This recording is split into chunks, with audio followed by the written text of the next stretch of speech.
So why Kamala Harris failed? Coming right up.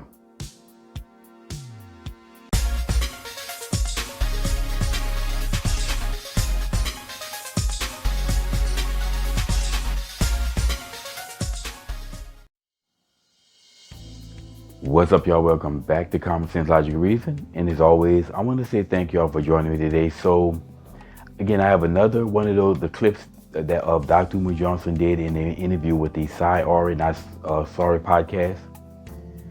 In this particular clip, he was asked, well, why did Kamala Harris lose? And well, without further ado, let's get to it. And if you're black, you're like, okay, what are you going to do for us? Right. And she's saying, well, I'm black. And then the black bourgeoisie came out, the Steve Harveys, the D.L. Hugleys, the Ricky Smileys. They came out and said, vote for her because she's black. So because this is the only thing you gave us as a reason to vote for you, we got to look at it closer. So that's when the Candace Owens and the others came in and they really went in on her ancestry and exposed that she probably really is an African, right? If she would have led with policy, race would have never mattered. If she would have said, I'm going to do something about miseducation, I'm going to do something about mass incarceration, I'm going to do something about gentrification, I'm going to do something about police genocide, I'm going to do something about economic apartheid, race would have never mattered because you're delivering tangibles. She tried to use the Barack Obama strategy. Problem with the Barack Obama strategy, that was 16 years ago. The people voting now were children, and they've learned from their parents' era that in not asking Obama to do anything, it set black people back.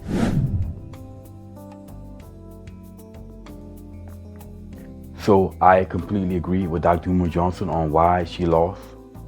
I agree with him on that. You know, she had no policy. I mean, this woman literally had no policy. She just led with black until it became exposed that she's also black and Indian. But she brought these ratchet black females before us, right? Her interviews were horrible. This woman didn't sound intelligent at all. I don't think she's not really capable of being a president of the United States. But then again, was Joe Biden? Is Joe Biden? No. And like I said, they brought out Obama to try to shame black men because black men were starting to wake up, and we saw based off the numbers. I mean, I think that the numbers should have been bigger. Something like he got 80% of black male vote, and I still don't understand how he got that many, because that means that we have too many black people. I mean, too many black males raised by their black mothers in their feelings and not in the facts. It should have been way more than that. Trump should have got way more of the black male vote than that, if men are supposed to be logical. But she came off as a Democratic plant, basically.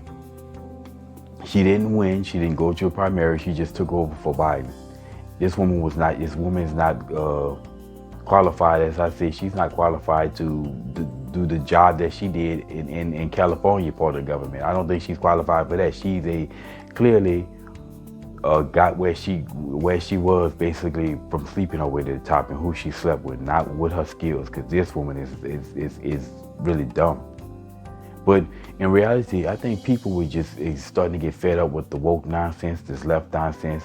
They're just going too far with it, and they don't know when to stop. That's the problem.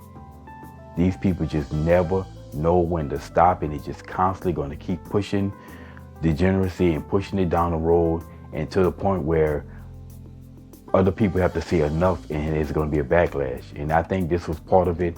And I don't see wokeness. I don't see that backlash ending anytime soon. I really don't. Now, I disagreed upon him with these issues that he spoke of. Right? He talked about did she address the miseducation of? I guess he's talking about the alleged miseducation of black people. And this is just more. That's just an example of race as a rhetoric, fictitious notion, and it's really no different than the school to prison pipeline nonsense. That the black kids are being miseducated, so it's by the school system. The school system are underfunded, and they're doing a terrible job of educating the children. In reality, it's not an issue of miseducation and blame or fault of the schools. It's really the improperly raising of the children by these single mothers. That's the problem, because they keep raising these badass kids that nobody's really truly going to be able to educate. These same badass kids who tore down all the schools, the inner city schools at one point in time, they used to be decent. Then he talked about the mass incarceration. Again, more racist rhetoric. I dealt with that. If you wanted to stop it, or you wanted to limit the mass incarceration of black people, then stop committing the mass crime. End of story. You cannot tell me that the mass crime is not associated with the mass incarceration, but they want to continue to ignore that. Then he talked about gentrification. Again, just another buzzword, more racist rhetoric that literally means nothing. You know, I never understood this. You know, they cry about the white man trying to gentrify the area. On one hand, they'll be complaining about how these areas are poor and impoverished. Then if the white man comes in and try to gentrify it and add value, invest in the community and add value, then they're crying about this racism. That's racism too, is gentrification. So you want the communities to stay poor? You're crying about the communities are poor, but then you wanted them to stay poor. Just jackassery all around.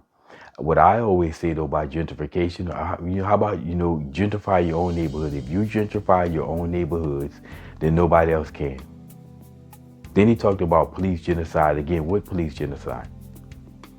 There is no data to support this idea that police officers are genociding black folks. As a matter of fact, the data says that's just ignoramus. That's just asinine. Talked about this many times before. Again, there's 44 million black people in the United States of America. And honestly, if it wasn't for abortion or the baby deletion or whatever, it would be more than that, probably almost twice that. But there's nearly 1 million cops in America, and about 250 blacks are killed every year by cops. And the overwhelming majority of those are justified. Only a small percentage of them are questionable, and it's those questionable cases that we see thrown before the media. Right, like George Floyd, which I don't believe it was questionable at all, Michael Brown. But that is absolute evidence that there is no genocide. Based upon those numbers alone, that is far from a genocide. The genocide is actually happening in black females' womb. That's where the genocide is taking place. And as far as its economic apartheid, need I say more? Again, the black folks are just on autopilot. And honestly, I'm gonna be honest with you, I think Dr. Umar Johnson is like a combination between a race hustler and a black person who's been victimized by race hustlers. These blacks are brainwashed. I think he's brainwashed and a race hustler at the same time, because this dude's an idiot. And like I say, each and every one of these are just nothing but race hustler rhetoric and buzzwords that provide evidence that proves nothing. He doesn't provide any evidence. You notice that all he does is give the examples and just run off these examples. This is typical of a brainwashed black person. They just run off on the mouth and regurgitate all the race rhetoric that they've been indoctrinated with. They all indoctrinate themselves with example, but they very rarely basically arm themselves with the ability to defend those. Dr. Umar Johnson can't defend any of that nonsense. Anybody with a elementary who got past basically elementary school can destroy all that nonsense. Anyway, like I said, this is another clip of Dr. Umar Johnson on the podcast, on the Ari Not Sorry Show, and I will obviously do more of them, because like I said, I got to expose these idiots for who they are, to try to wake as many black folks up as I can. And as always, y'all, until next time.